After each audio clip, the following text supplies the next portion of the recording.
Hello aspirants, I hope all of you are fine and doing well. In this video we will discuss about the brief analysis of the exam conducted by JKSSB for JEE Civil and also the safe score and the way forward for the aspirants. Okay, now let us start our discussion with the brief analysis of the paper. देखिए अगर हम paper की बात करें कि paper easy है, tough है, medium tough है, तो यहाँ पर हम यही एनालाइज कर सकते हैं कि जो पेपर था that was the conventional paper. No doubt there are some questions जिनमें जो है कॉन्सेप्ट्स की रिक्वायरमेंट थी, कॉन्सेप्ट्स क्लियरेंस जो था वो मेन फोकस्ड एरिया था. No doubt there were numericals also जिनमें कि दोनों कैटेगरीज थी, easy and normal question, or we can say the medium tough, not very tough but the medium tough we can say. medium tough हम basically उसको कहते हैं जहाँ पर हमारे पास जो है कॉन्सेप्ट्स की रिक्वायरमेंट होती है किसी भी चीज़ को सॉल्व करने के लिए. ओके, हाँ, हमारे पास जो क्वेश्चंस थे वो बहुत ज़्यादा कोई डिफरेंट क्वेश्चंस नहीं थे. ठीक है, जिसने भी सिलेबस अच्छे से कवर किया है, पढ़ा है, उसके लिए जो है उसको वो क्वेश्चन ज़रूर समझ में आए होंगे और पेपर उसको लगा होगा कि बहुत बहुत बहुत ईजी है. देखिए यहाँ पर मैं एक चीज़ आपको बताना चाहता हूँ, जब हमारे पास पेपर ईजी आता है तो उसके बहुत सारे जो हैं कुछ नेगेटिव पॉइंट्स भी हैं.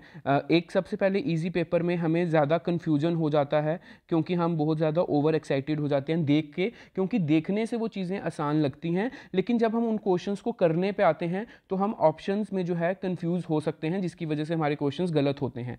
ठीक है, हमने बहुत सारे एस्पिरेंट से सुना होगा, आपने भी सुना होगा कि पेपर बहुत ईजी था लेकिन तभी भी हमारे जो है 95 मार्क्स बन रहे हैं या 80 मार्क्स बन रहे हैं, हम नेक्स्ट टाइम और अच्छी तैयारी करेंगे. कहने का मतलब अगर पेपर इजी था तो वाई नॉट वो ऐसा क्यों नहीं कह रहे कि वो सिलेक्शन लिस्ट में होंगे ही होंगे. तो इसीलिए सिर्फ ये कह देना और अपने दिल को तसल्ली दे देना कि पेपर बहुत इजी था, मैं नहीं कर पाया इस बार लेकिन अगली बार करूँगा, तो वो भी सही बात नहीं है. इसीलिए हमें हर एक पेपर को जो है उसको रिस्पेक्ट देना चाहिए. अगर वो ईजी था तो वो पेपर क्यों नहीं हो पाया, हम उस रेंज में क्यों नहीं आ रहे कि जिससे हमारा वो एग्ज़ाम क्वालिफाई हो जाए. तो मतलब इन चीज़ों को हमें जो है देखने की ज़रूरत है, इनको हमें आगे जाके फर्दर इम्प्रूव करने की ज़रूरत है कि अगर कोई भी पेपर हम दे रहे हैं, कोई भी कॉम्पिटिटिव एग्ज़ाम दे रहे हैं, उसे हम अपने लेवल पे अगर मीडियम टफ़ या इजी या वेरी टफ़ उसको ग्रेड दे रहे हैं तो उसको आप ग्रेड उसी बेसिस पे दें कि वो आपने पेपर कितना किया है.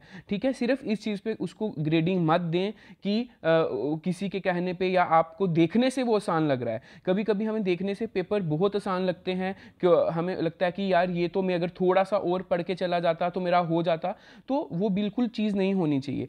आप अपने पेपर को इजी, मीडियम, टफ उसी बेसिस पे कैटेगराइज कीजिए कि आपने उसमें कितना काम किया है, आप उसमें कितना स्कोर कर रहे हैं. वो सबसे ज़्यादा इंपॉर्टेंट रहेगा किसी भी पेपर को जो है एनालाइज करने में ऑन द बेसिस ऑफ कि उसका लेवल क्या है. तो यहाँ पर मैं आपसे यही कहूँगा कि जो बहुत ज़्यादा जैसे कि इजी बेशक ही पेपर था लेकिन हमने बहुत सारे ऐसे क्वेश्चंस भी देखे कि जहाँ पर जो उसके ऑप्शंस थे वो हमें थोड़े से कंफ्यूजिंग एक किसी भी एस्पिरेंट को लग सकते हैं जो कि तैयारी कर रहा है कॉम्पिटिटिव एग्जाम की. ओके, तो ये अभी brief I will try to give you the detailed analysis of the paper कि कौन से सब्जेक्ट से, कौन से कंपोनेंट से कितने क्वेश्चन पूछे गए, क्या कवर किया गया. लेकिन यहाँ पर मैंने आपको सिर्फ ये बताया है कि हम पेपर को जज करेंगे वो अपने हिसाब से कि हमारा उसमें रिस्पॉन्स क्या रहा, वो देख के हमें जज करना चाहिए. ओके, नाउ जो कि सबसे इम्पॉर्टेंट इस टाइम पे चल रहा है सेफ स्कोर, क्योंकि मोस्टली जो स्टूडेंट्स हैं वो इस टाइम पर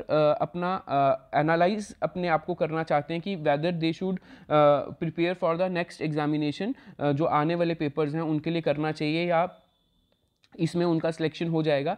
देखिए अगर हम सेफ स्कोर की बात करें जिसको हम सिंपल कट ऑफ भी कह सकते हैं. देखिए paper easy, medium tough, tough होने की वजह से हम नहीं कह सकते, लेकिन क्योंकि पेपर कन्वेंशनल पेपर था, कन्वेंशनल पेपर मतलब कि आपको ऐसे क्वेश्चंस जो हैं आसानी से मिल जाते हैं, चाहे वो आप जब तैयारी कर रहे हों तब आपने पढ़े हों, या आपने कोई टेस्ट सीरीज़ में देखे हों, या आपने किसी किताब में पढ़े हों, तो मोस्टली हमें ऐसी चीज़ें मिल जाती हैं आसानी से। तो इसलिए हम कहेंगे कि स्टूडेंट्स जो हैं उनकी ज़्यादा प्रोबेबिलिटी थी कि वो ज़्यादा से ज़्यादा इसमें स्कोर कर सकते हैं, ठीक है। On the basis of the, देखिए ये बिल्कुल अलग अलग जो है इंटरप्रिटेशन इसकी हो सकती है। On the basis of the, I will write here, on the basis of the data जो कि हम देखते हैं सोशल मीडिया पे, या जो हम एनालाइज करते हैं, या जो एस्पिरेंट्स हैं उनसे पूछते हैं, तो on the basis of the data which is collected by the team, तो उन्होंने बताया है कि most of the candidates are scoring more than 100 marks, even more than 105 marks, even more than 110 marks, even more than 114-15 marks. तो ये भी जो है डाटा जस्ट कलेक्ट किया गया, लेकिन फिर भी क्योंकि पेपर, जैसे मैं आपको बार बार बोल रहा हूँ, कन्वेंशनल था, ठीक है, कन्वेंशनल पेपर था, इसीलिए जो इसका सेफ स्कोर हो सकता है हमारी टीम के मुताबिक, या जो कि जैसा कि मैंने आपको बताया, जो हमने डेटा कलेक्ट किया है उसके मुताबिक, दिस इज़ 104